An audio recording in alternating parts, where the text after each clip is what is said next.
Just want to say thank you so much to everyone for coming to my Gold Coast book launch. It's been a pretty big week for me down in Sydney, launching at Booktopia, signing 500 copies, and then Dimmock's in Sydney bookstore, and then flying to Melbourne yesterday for podcasts down there, and seeing my book in all the airport stores and all the Dimmock's and pretty much every bookstore you can grab it now in Australia, which is really exciting. But it just means the world to me to see so many friendly faces, so many people who are included in the book that I've learned, a lot of my really valuable lessons from. So many people part of, the Good Human Factory community, part of the 1% Good Club online community, and, different people who I've met throughout my journey, and a bunch of people who I've never met in my life before who just saw the book and saw the event and said, you know what, I want to come and support. So big shout out to everyone for coming. It's a really exciting time for me, and I'm really excited to see what everyone thinks of the book. I've got my beautiful little sister, Sophia, here doing her first ever interview live in front of everyone. So round of applause for Soph. Got my notes. My life is crazy at the moment. So I got to the start of the week and I was like, I've got no one to interview me this week. And then I asked Elodie Pullen, a great friend of ours, and she's like, I'm at a wedding, I can't go. And then Soph was like, I'll do it. And I was like, amazing, good on you. Thank you for putting your hand up. So big thank you to Soph for putting her hand up to have a bit of a chat, to ask some questions. So how it'll work, why these cameras are here, if anyone doesn't know, I've got a podcast. So I'm going to put this out on next week's podcast just so anyone who couldn't make it tonight can see and hear a bit more about the book. Soph's got some questions written out that she wrote, all of them 100%. None of it was from ChatGPT. But no, I'm really excited for her to ask some questions. It'll probably be 15 minutes, I'd say, depends how long I blab on for. And then I'll open up, if anyone has any questions at all, we'll open it up to the crowd so you guys can ask some questions if you have any questions about the book. And then obviously if anyone saw the event, it said 5:30 till 8:30. You don't have to hang till 8:30. I reckon we'll probably be done by 7:30. This will probably be done before 7. And then if you want to grab a copy of the book, I'll sit at the table and sign some copies if you haven't already got one. Thank you to everyone who has already got one. It's really exciting to see what people think, and hopefully people find a lot of value in it. And then we also have some of our merch here. The hoodies are really cool, supporting Lifeline and 25 Stay Alive, a friend's charity. I know they're pretty expensive. They're a premium. They cost me an arm and a leg to make. So grab a hoodie if you want something for next winter because it's too hot on the Gold Coast now. There's some shirts, hats, and then grab a book, and also grab a hot dog or a lobster roll after, because Joe's Deli's this amazing store up at Pack Fair, and they've got a few different stores, and he's such a legend. And he actually raised some money for me to put on a free school workshop at Kingscliff High School earlier in the year. And then I was like, who can I get to cater? And I hit him up and he's like, I'll do it all for cost for you to support the night. So eat a lobster roll, eat a hot dog, they're delicious. Grab a drink, enjoy the music after, meet some people, have a chat, hopefully about what you're grateful for, something positive. And looking forward to seeing the questions got. So I'll hand it over to you, Soph. Thank you for doing this. All right. Thanks everyone for coming. It's a super exciting night for us all. First book of the month for the family that comes out. We got one more later in the month. For anyone who doesn't know, our older sister's got a book coming out in 25 days. I beat her to it. He doesn't know. I wrote mine as well. He doesn't know any of the questions, so that's all going to be off the top of his head. Let's start with, how does it officially feel to call yourself an author, and what inspired you to take on the journey? Oh, how does it feel? I mean, kind of like any time something big happens in life, it doesn't feel any different to yesterday kind of thing. So it's more, if anything, nerve-wracking. It's kind of thinking what are people actually going to think? I share so much of my life, specifically the past 5 years of my journey since I've had my podcast, and do daily, weekly updates on my social media and stuff. But the book was really reflecting on everything else and sort of connecting the dots looking back, which I'm so lucky to do with all of my podcast guests. I take them on a journey chronologically through their life, and the book was me really having to go back through my life and understand why I am the way I am. And that's probably what I'm, I don't even remember the first part of the question, but the first part of the question was, how does it feel to be an author? So that's kind of how it feels. And what was the second part of your question? What inspired you to take on what inspired me? So I got an email from this lovely lady, Jordan, from Wiley Publishing in August last year. So 13 months from not even an idea to a book that people can pick up and hold. So it's been a really quick turnaround. So Wiley Publishing hit me up last year and they're like, do you have an idea for a book? We did The Barefoot Investor, the most sold book ever in Australia, but we're looking to move from business into self-development. We've been following your journey with The Good Human Factory and the work you do.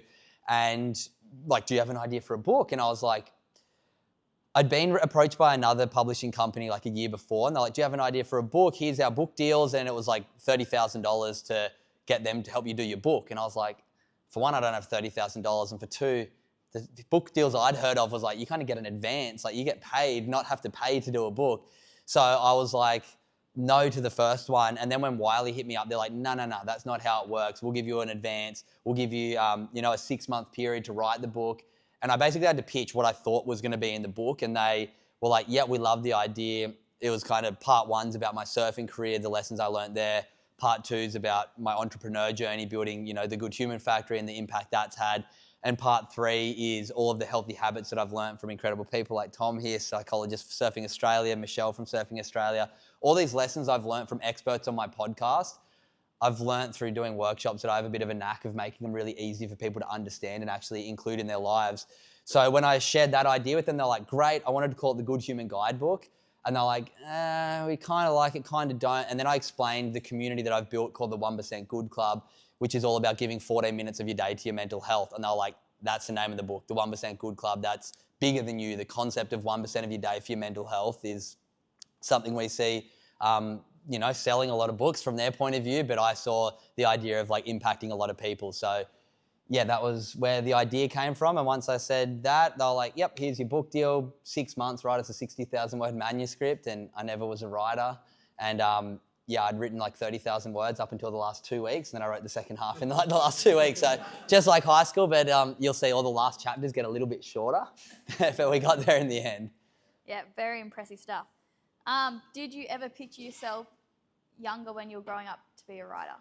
Never. Not at all. I didn't really read until I was like, I don't reckon I really read a book until after school. So it wasn't until after school I really read. And then at Surfing Australia and through, being an athlete, I began to read books when I was at airports. I'd pick one up and read it. And I began to realize like there is unlimited information out there nowadays. Like all of us have access to our phones, the internet. We can pretty much buy any book that's ever been written nowadays online. So I began to read all these books and realize like there is so much great stuff that you can learn out there. And yeah, now to call myself an author is a weird feeling because I never thought I was going to be an author, but here we are. The title, The 1% Good Club, is super intriguing. Can you explain what it means and where it's come from? You've kind of done that in question one, but... I kind of did, but for some people who probably don't know what the 1% Good Club is, I'll explain where it came from because the community on Instagram was sort of part one. It's great to have a bunch of the community members in here who can attest for the impact it's had on their life and my life. And then the book is almost part two of my experiment. Yeah, hello, how are you, brother? So the idea, 1,634 days ago, I was sitting down doing a meditation, and just like anyone who's ever meditated, I couldn't slow my mind down. And I was having this thought of like, surely we can all give 1% of our day to our mental health. I mean, every person in this room would have been affected by a friend, a family member, maybe themselves being affected by mental illness or, poor mental health. And I was like, surely we can all agree collectively we can give 1% of our day to our mental health. And I stopped 5 minutes into a 10-minute meditation and looked up what's 1% of 24 hours. So there's 1,440 minutes in a day. 14.4 is 1% of that. 14.4 is 14 minutes and 24 seconds. So I was like, surely we could do less than 1%, 14 minutes for our mental health. So that was the idea. And then I was like, well, what can I do for 14 minutes that's good for my mental health? And I knew in my workshops that I was teaching with the Good Human Factory, I was talking about meditation and gratitude a lot, but I personally knew I wasn't doing them every single day. So I was like, well, 10 minutes of meditation in the morning, 4 minutes of gratitude at night, meditation to calm the mind down, to get out of these crazy thoughts that we all have for a little bit and, settle it. And then at the end of the day, gratitude, just looking at the good things that happened in our life rather than the negatives. And that was that 14 minutes a day, 1% for your mental health. So I built this Instagram community because we're 95% more likely to maintain a healthy habit if we have a community around us. So on Instagram, I was like, I'll send the meditation link every single day. Every night I'll write 3 things I'm grateful for. If you follow me on Instagram, you would have seen my little yellow square every day for the last 1,600 days pop up. But then I send it to the community group chats. It started with 30 people on day one. There's like 3,000 members now from people all around the world. There's been over 1 million gratitudes sent in the community. And then I began to ask the community testimonials and do some surveys on the impact it was having, and I found out it was profound. And then that's how, when I mentioned to my publisher, I do this thing as well, they're like, that's the idea. Do your whole book with everything else, but let that be the theory and the concept that really drives it. And if you notice on the cover, there's 100 black dots and one of them's yellow, just to show how small 1% of your day is. So hopefully everyone here can agree 1%'s achievable for their mental health and should be our sort of baseline for everyone. So bit of a play on the cover. You guys all know the inside scoop now. I noticed that from the Instagram story that you posted. I tried to figure it out and I could not figure it out. But yeah, we have. All right, how much of the book comes from personal experiences versus the lessons you've learned from others? Good question. I've read a lot of self-development books and a lot of them are very dense, very hard to kind of get through, a lot of science, which I quite enjoy, but even I get halfway through a lot of them and go, okay, I know what this book's about, and put it to the side and start reading the next one.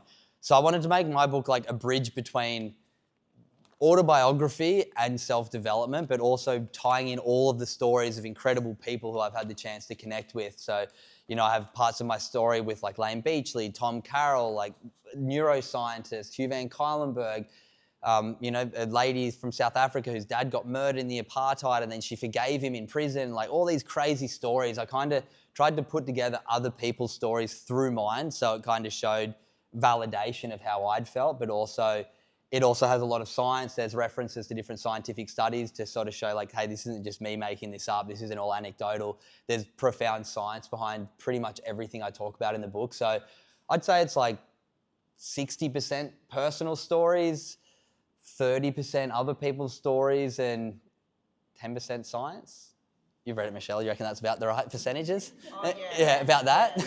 There's a few people who have read the book in here, so about that. Like 60% personal story, so you get a bit of a chronological journey. It's hopefully enjoyable to like go through the journey, but also there's the science and the lessons sort of weave throughout. Yeah. Nice. If the readers take on one thing from the 1% Good Club, what do you hope that it is? I just hope it's people give 1% of their day to their mental health. There's a really interesting study called the Maharishi study that's all about, I'm going to butcher the science, but I'll try and explain the study. And after hearing that, and to be honest, I'm bummed that I didn't write about it in the book. I kind of started thinking about it. I've heard about it before the book. A podcast guest talked to me about it, a meditation coach. And he said there was this study that they did in the States where they went to this town that had really high crime rate. And they got a bunch of professional meditators and people who, you know, meditate every day, not all of their day, but just for, you know, part of their day. And say the population was 10,000, they got 100 people, 1% of the population, to be meditating, not around the criminals or anything, but just bringing the collective consciousness into a state of, you know, meditation. And the crime rate dropped. All these different like markers of towns, you know, negativity basically dropped just from these people meditating.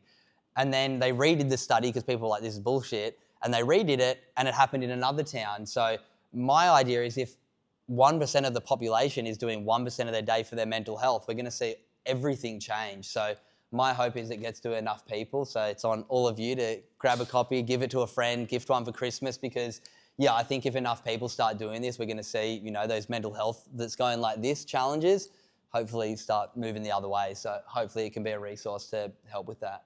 Yeah, it's definitely a great read. The idea of focusing on just 1% every day feels both simple and powerful. Can you share an example of how this has made a difference in your own life?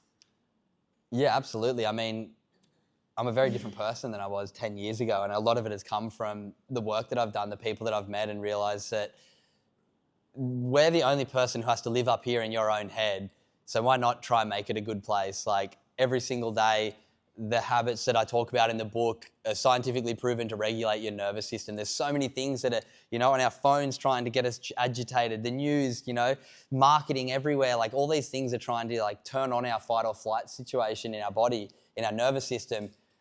The habits in the book are about bringing you back into the parasympathetic, turning back in on yourself and starting to, you know, heal yourself. And I feel like so often we kind of wait until we're about to fall off the treadmill, I call it, before we start to take action.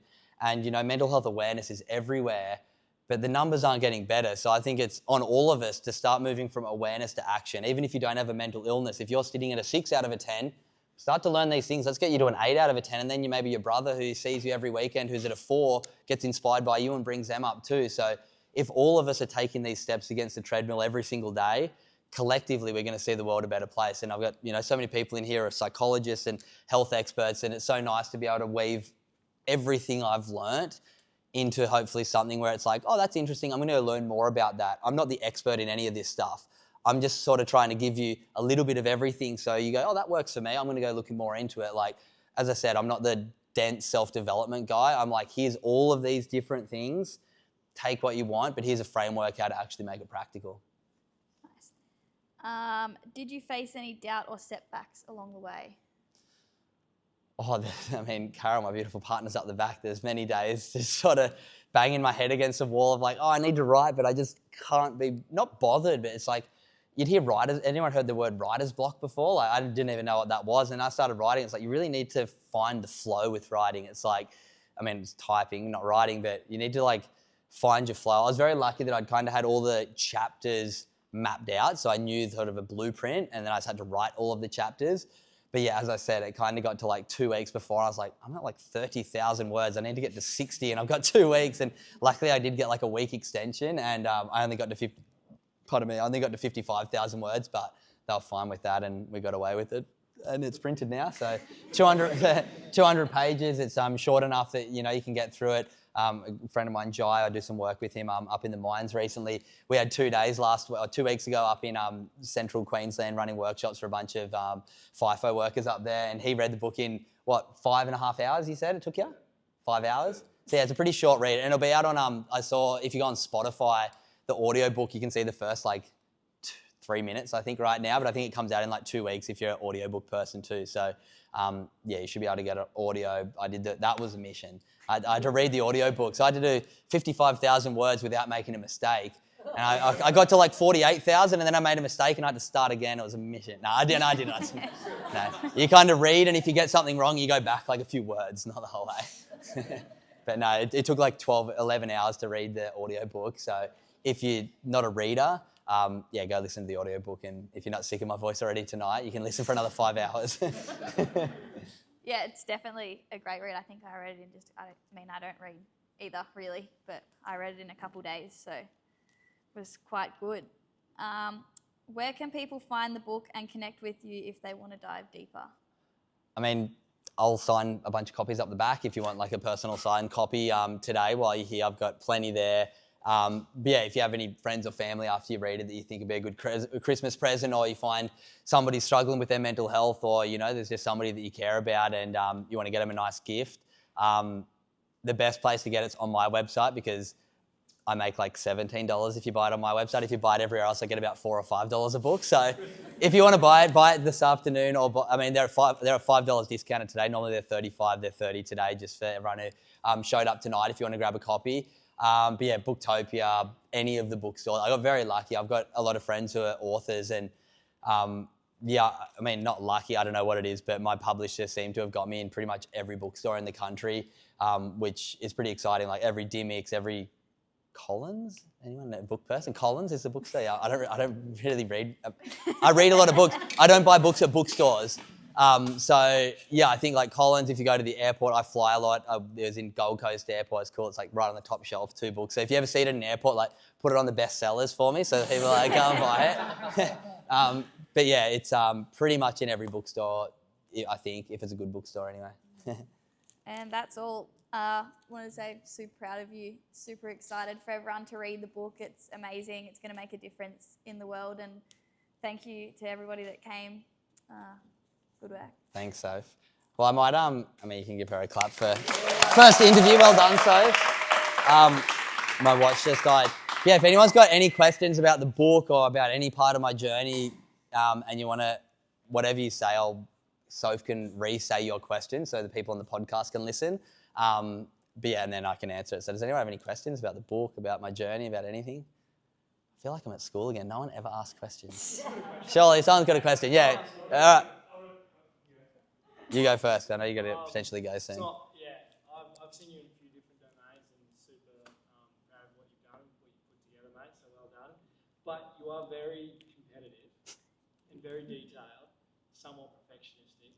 So I'm just wondering how you went about actually writing it and not getting too like hyper fixated on it's got to be perfect and amazing. All right, the question people listening on the podcast was, I'm a very perfectionist. This is from one of my friends who's a psychologist and worked with me a lot with my mental health. And he said, how did I get through writing the book while being a perfectionist and not having to get every detail perfect? A mindset that I've had the last couple of years that's profoundly helped me, especially with the work that I do, is if it helps one person, then it's all good. And then it's kind of taken off any pressure of me being perfect anymore. It's like, I can do something that I think isn't that good and it's going to help a lot of people anyway. So like, why live in this once again? I'm the only one living up here. Why beat myself up if it's not perfect? Like, even if I get it perfect, I'll probably read it in 5 years and it won't be perfect anyway. So yeah, I've just tried to be present while I'm writing it and then take the steps forward. Like I finished writing it and like I said, there's heaps of things that I missed that I'm like, oh, I wish I wrote about the Maharishi effect. I wish I wrote it in one of the chapters about healthy eating and hydration. I literally just write about drinking water, but I'm like, I've got all these friends with these great hydration companies about, making sure you get your electrolytes. And there's things that I missed in the book, but I mean, there's literally spelling mistakes in it. When I read the audio book, I was like, fuck, I spelled that person's name wrong. There's a few names that I got wrong, like by like one letter. But it is what it is. I'm like, I'm not going to beat myself up over it. I tried my best. I'm in the arena having a crack. If people want to judge me for it, that's on them. So yeah, try to let go. Thanks. Luch? Yeah, mate, it's not really a question about the book or your journey, but everything happens for a reason. I received my book signed copy from you yesterday, mate, which I appreciate. But today, hours before I come here, walked in on a family member who really struggling and considering suicide. Wow.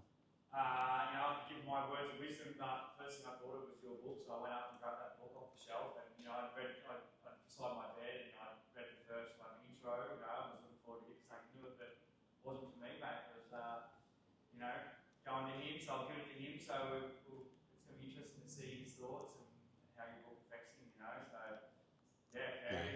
We've talked about this. No, we've been on some journeys, man, Luch. Thanks, man. Thanks for sharing as well. It's not easy to share when people are going through hard times. Hopefully it helps them, and we'll have to have a dinner or something and catch up and have a chat with whoever it is that's struggling. But me and Luch, for anyone who doesn't know Luch is what did you win? Australia's toughest man a couple of years ago. It was a fight night where you had to keep fighting until no one else could fight, and he won. So I've got a friend. That's like, I'm like the biggest softy, good human ever, but if you want trouble, I'll send Luch over to you. But Luch, yeah, now he's a professional bull rider and has an incredible charity skydiver, got knocked out and almost died, has a crazy documentary. But Luch and I actually went to New Zealand last year together around Christmas time and got helicopter dropped into the jungle or into the mountains and had to survive like shooting deer with snipers, with guides, and live off the land and hike 3 days out of where we got dropped by the helicopter back to safety. And we had such an amazing trip. And once again, didn't have any of that in the book. And I'm like, there's so many stories that after I finished, I'm like, looks like I'm going to have to write another book one day. If enough people buy it and I can find another publisher, maybe I can write another book. But thanks, man. I'm looking forward to seeing what you and whoever's struggling thinks of it. And yeah, thanks for all your guidance along my journey. We've had some beautiful times together. Thanks for coming. Amazing. Any other questions? Yeah, we'll go up the back first. Yeah, you. Yeah, Mikkel. Question just me, I'm right in the deep end with you. I love breath work, meditation, things like that. But when sharing with other people, sometimes the feedback I get is either they just don't know where to start or they just feel so consumed by their life and what they're doing. Taking that first step is the hardest part. So I just thought I'd ask you what you would recommend for those people about, if they're reading your book, it's one thing to have the awareness, but you said action is the main thing they need to do. What would you suggest for those people that are struggling to actually take that first step towards the 1%, Start with 1%. I mean, we can all find 14 minutes a day. If anyone goes on their screen time and it's less than 14 minutes, like my heart's out to you that you're that busy that you don't have 1%. You've got 99% of your day to do whatever else it is that's keeping you so busy and stressed. Try and find 1% for yourself. So yeah, you get a lot of naysays. You talk about gratitude and mindfulness. People are like, woo, it's like, I can show you the scientific studies. I know how I've felt. I know how thousands of people who do this stuff feel. If it doesn't, if you really want to dismiss it, you're the only one who's got to live up here. Like, I'm just trying to help. And yeah, I do a lot of corporate speaking. I was out at FIFO Mines, and it blows my mind every day. I do a workshop. I'll be, with a bunch of miners who have got, diesel all over their thing, and it's like as if these guys are going to sit down and meditate. And then you'll have people, I'll take them through a guided meditation, focusing on someone they're grateful for in their life, and just like watch tears run down their face. So we all have these emotions and, things in our body that we push down because society doesn't let us release it. When we give ourselves a bit of time each day to reflect and, let what needs to come out, it's just a safe space rather than coming up to the lights and someone pulling off and, getting out of the car and wanting to fight them. It's like, wait, this is how you regulate your nervous system. So when life throws challenges at you, you're going to be able to handle it a little bit better. So yeah, my recommendation for anyone who is a bit of a naysayer and like, I don't have the time, like put your alarm on 10 minutes earlier in the morning and start with 10 minutes of mindfulness without your phone instead of scrolling, and see how it makes you feel. Do it for a week. Do it for 2 weeks. That's why in the book I have this full potential graph that has 7 days, 10 habits. Print it out, stick it up on your fridge and tick them off for a week and see how you feel when you do them, see how you feel when you don't. If you feel worse when you do them, you go against all the science, but maybe that's how you feel. But I'm sure if that doesn't work for you, you can find something, because yeah, I know from my research, from the hundreds of people I've interviewed and from the thousands of people in my community, this stuff really works if you're willing to dedicate a bit of time. Like if you put all the things in the book into a little pill, how much? Everyone would buy it, would all take it every morning, but it takes 14 minutes of your day. If you can't, do that, then I find it really hard when I see people aren't willing to just give a little bit of time or a little bit of energy to something if they want to see changes. Yeah, good question. Haley, do you have a question? Where do you see the 1% Club in the next The 12 months? next 12 months, I've got sort of a bit of a master plan. I don't know. I really wanted to, by the time the book came out, have a QR at the end of the book that was a scan and it goes to an app, where I want to build an app so the 1% Good Club can outgrow Instagram. And I want the app, this is kind of the idea, you guys can litmus test it with me right now. I want the app to be, you open the app and straight away there's a 10-minute meditation, and you don't get choice, it's just a one, because anyone who's meditated before, there's a million of them out there. It's hard to choose. That's why my community is good, because I just give you one to do each day. But I want to have, literally, there's a one meditation, it has a congruent thing, how many people in the world are doing it currently with you, and then how many people have done it today. So it's kind of like, community. And once you've done your meditation in the day, it goes to like the second part of the app, which is the gratitude wall, which will have like a global wall where you can see, hopefully once we get thousands of members, you can refresh and just see people all around the world, strangers, or you can whittle it down to your community and your friends and see what your friends are, or you can do your location, what they're grateful for. But then I just want the app to just be that. It's like a 10-minute meditation, a gratitude wall, and it's just called the 1% app, like a little yellow tile with 1%. And it's like, all right, and you get a notification saying, hey, you haven't opened this app in 2 days, I better get back to my 1%. So that's the plan.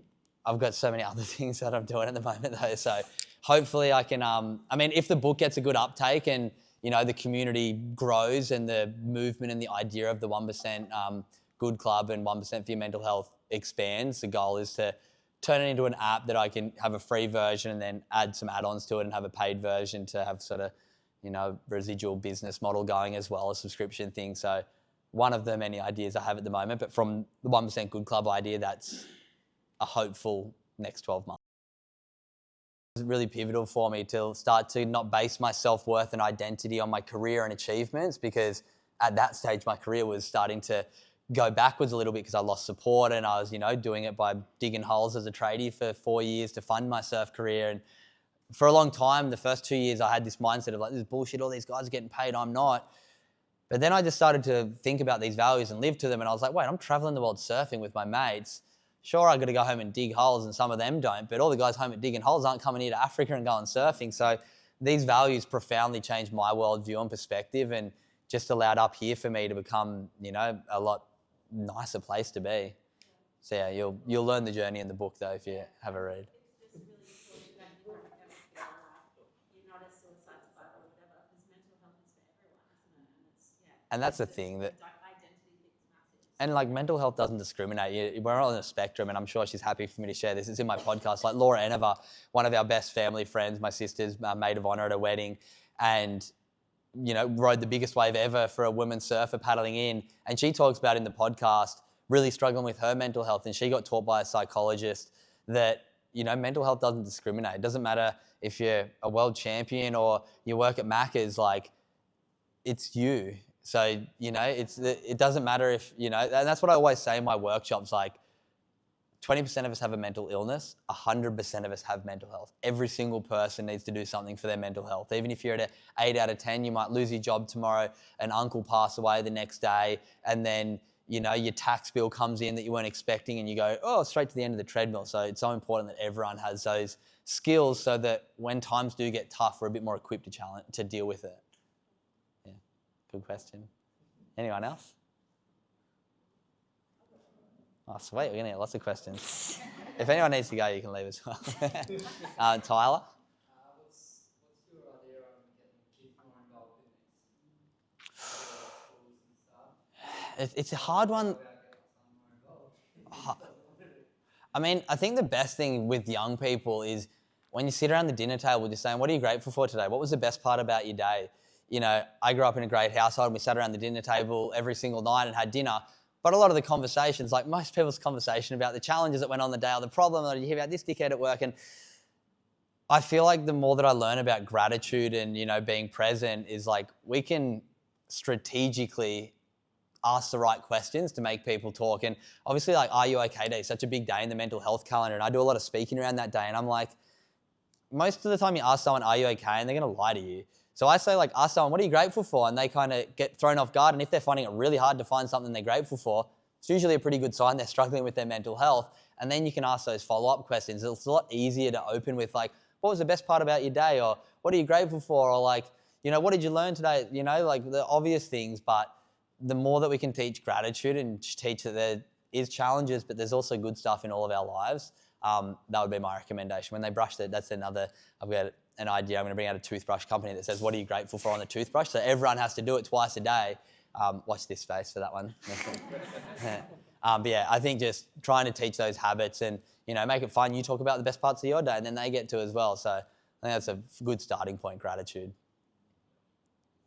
Other questions? Yeah. We'll come to you next, Lauren. Were there any specific moments that you realised that practicing 1% every single day truly helped you or someone around you? Yeah, when I started to take feedback from my community, I mean, there's quite a few of the 1% community members in here right now, and a lot of the work I do, I have so much imposter syndrome. I'm not the psychologist, I'm not the person with the degree, but I've found my knack is to like teach really simple things, but build a community to make it easy to do. And I always have imposter syndrome with all the work I do, but what I do that helps me so much, whenever I do a keynote, whenever I do anything, I ask for feedback from the people. And in the 1% Club, pretty much every 6 to 12 months, I'll send out a little survey and 100 or 200 people will fill it out. And the impact that they say it has on them is profound. So that's when I've known it's made impact. It's not me going like, yeah, I'm doing this great stuff. It's like, no, I focus on the data and actual testimonials. And in the book, I asked everyone to write a testimonial. I had like 150 write these beautiful testimonials. I could only include about 12 or 13 in the book. One person's up the back there is in the book, which is really cool. So yeah, once I started to actually ask people and get that anecdotal evidence, that's when I started to realise like this is something that more people need to be trying to be exposed to. Yeah.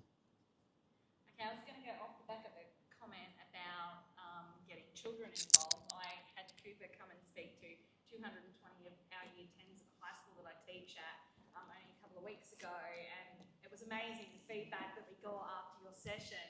And I think when you talk about that 1% or the 14 minutes of your day, maybe it should be something that we look at in schools across Australia, getting kids are at school for 6 hours a day, 6 minutes of like something in every school across Australia. Instead of them coming in and getting their name marked off and checking the internet to see what's on for the day, adding something like gratitude and mental health into that time of a morning could be something that really, it's not a question, but it's like a statement to say what do you see yourself doing in the next 12 months, maybe advocating for something like that. Yeah, I mean, I'd love to do more. I mean, I do a lot of stuff in the school. I actually got hit up by, and he apologised, he couldn't make it tonight, Herman Vorster, the state member of government for Burleigh, the state MP. And he out of the blue reached out to me and said, hey, mate, I've been following your work. I'd love to work out how we can support you better, you're obviously in the Burleigh community. So we're working on doing some free workshops for all the surf clubs that the state government's going to fund over summer, which is really cool. But I'm trying to get him to buy like a handful of books at every school in Queensland, which would be cool. But But yeah, the more I can sort of, I connect so many with individual schools, but I think I need to try and like find the education, the next level of sort of education. And like, I know you're a part of the Geography Teachers Association, like speaking at conferences where a lot of teachers are to try and get me into more schools. And the goal is to, I mean, not copy what Hugh Van Cuylenberg's done with the Resilience Project. There's this more in-school learning online, whereas I want to do, more like a framework and just sort of give it to the school after I do a workshop, give them a bunch of printouts to put around the school and tell the teachers, here's how you can do, 3 things they're grateful for. Maybe it's once a week at their homeroom, and then like, the breathing exercises I teach, like once a week, just to teach these simple skills, and then hopefully over time they start to go, oh, this really helps me. So.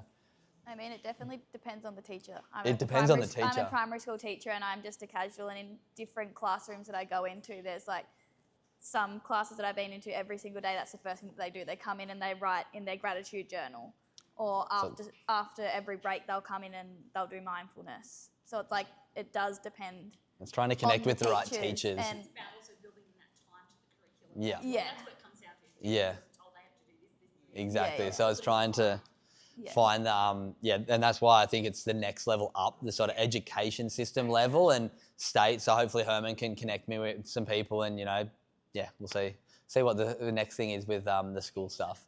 Yeah, we'll keep pushing. Yeah.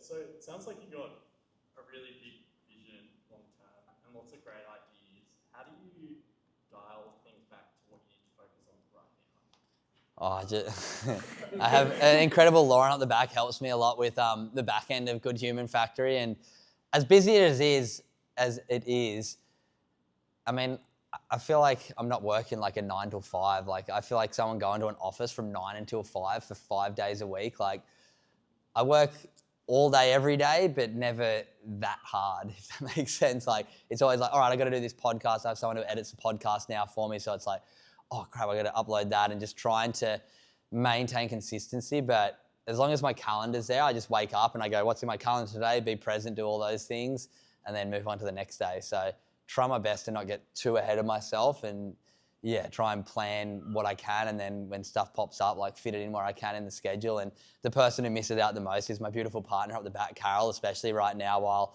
I'm in this hyper acceleration of work. Like, I'm away most weeks, most of the time.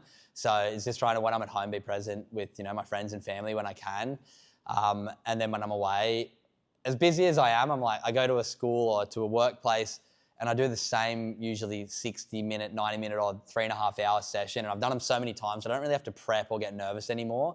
I'm very, been sitting here talking to all of you for a while. I'm pretty confident talking and just sort of spiraling with what I have in my head. So as much as I've got so many things going on, from the merch, the podcast, collabs with people, ambassadors, the community, they're like all just like little parts of every day. So I feel like I've kind of just like cowboy it, to be honest. It all just seems to work. But good question. Anyone else? Yeah. Because you're like working with like people of all sorts of different backgrounds, do you feel that like everyone's pretty like receptive of like the same general type of talk, or do you have to like change up your like presentation like sessions, like depending on if you're working with kids or like working with people in the mines? Yeah, definitely. So when I first started, I was like, I want to go help. Like, the backstory for anyone who doesn't know, like Sophia lost a friend to suicide in her last year of high school, and that was what sparked the Good Human Factory. Basically, I had this guilt of, I'm traveling the world surfing, and then there's like kids in my local area, my sister's friends are taking their own life. Like, maybe some of these lessons that I got to learn from this privilege of being a top level athlete, working with these incredible humans, maybe I can share some of those lessons with people who don't have that privilege that I had. So it kind of came from this guilt of like, I've had this incredibly gifted life, maybe I can give back. So that's where it started. And I started speaking to the students, and I was terrible at the start, but it slowly got a little bit better. And then a lot of the teachers started coming up to me and saying, hey, I really needed that. That really helped me. And I was like, maybe I don't need to make it more scientific and more adult. So I changed the stories a little bit, but the framework of my keynote is the same from year 7 up to speaking in the mines. And it blows my mind. Like, I do this one exercise where people write a gratitude letter to somebody, and I kind of validate it by, I did a workshop for the Rugby League Players Association, like the union for the rugby league, and all the captains of all the teams were there. And I put up a photo of Nico Hines from the Sharks, And he sent me a message after doing the card to one of his staff members saying it profoundly impacted not only her, but him. So it kind of gets a little bit of buy-in for the miners who are like, what's this? And every time I've done that exercise, from a group of miners to a group of accountants to Red Bull with my friend Corey here, you do that exercise and to a group of year 7 boys, to a group of year 3 students, like, people love a chance to stop and focus on what they're grateful for, but we just don't get that space that often. So now I've done it enough. I've like proved myself that, like, my friend here who works in the mines and got me to come up and has employed me to come and help with his organisation. Like, as much as I see people go like, oh, is this going to work? We'll take a risk on this guy. I've taken data on like over 1,500 people through my workshops now, and it's like 98.9% say they learned something new about mental health, 98.7% say they'll use the skills they learnt moving forward, and 98.5% say they'd recommend it to a friend. So I've gathered the data to sort of know that it doesn't matter what group I speak to, everybody has mental health and everybody can learn a little bit. Whether you know all of this stuff, it's a good refresher for some people. Whether you don't know it, it's something new for some people. And all the things I talk about are like 1 or 2 minute exercises that everybody can do and they don't cost anything. So yeah, I've learned that the way that I talk about mental health is kind of for everyone. I've definitely done it with some kids, like different classes that I do it with as well. And like I've had a class for like a week and I'll be like, oh, go home and talk at the dinner table what you're grateful for, and I'll come back the next day and be like, who actually did it? And like 5 or so kids will put their hand up and I'm like, so like, how did you feel? And they're like, yeah, it got our family talking heaps, and like, yeah, it's definitely helps. Like, yeah. Well, that's like, there's one story I wrote in the book, one of the testimonials, this, I think, I can't remember what her name is, but this girl said, oh, I do the gratitude. So I started asking at the dinner table what my parents are grateful for. My dad's a truck driver. And he told me that after doing this gratitude thing, he's driving safer on the roads because he's got more empathy for, I wonder what's going on in that person's day, rather than judging them when they, cut him off in traffic. And I'm like, how cool is that this guy who's a truck driver, because his daughter's part of the community and does his gratitude, then, this flow on impact. And that's what I hope like this book and my work does, is creates this ripples outside of just my workshop. It's like, write a gratitude letter, somebody else gets that letter. It's like, it's about creating ripples and creating, impact beyond just like the moment. So yeah, don't know if that answered the question, but I blabbed for a bit. Anyone else got a question? I don't know what time it is, my watch died. Yeah, Jai. I have a question for you. So obviously you talk to so many people from so many different walks of life. The altruism around what you do and what your message and what you speak about is unquestionable. But how do you feel about it? Do you ever feel a bit of hearing so many people's incredible stories being so moving and so challenging? How does it make you feel having to take that on almost and also try and help lift them up at the same time as looking after yourself? A good question. I just feel incredibly grateful because I see, the podcast, I interview so many people and I just see how different everybody's story is. And I did a breathwork facilitator course at the start of the year and took about 22 people, me included. We all did this course, 150 hours of training, and then we did a 5-day retreat.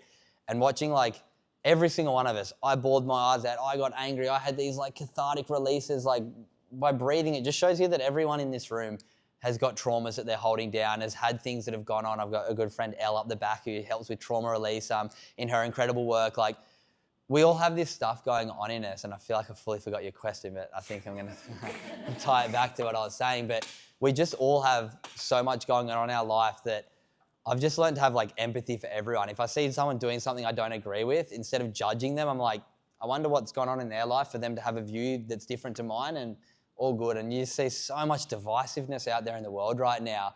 And I'm like, I've got way too big of things to focus on and people to help than buy into, negativity, buy into judgment of others. Like, there's so much more work to be done in what I do. And I feel like, I'm like, I've spoken to 50,000 students, but that's like less than like 0.2% of the population. Like, there's so much more work to be done in what I do. And my goal is like, to impact one person a day, and through the podcast, the community, I know that it's far more than that. So yeah, I try not to be too hard on myself if I'm not doing as much as I possibly can.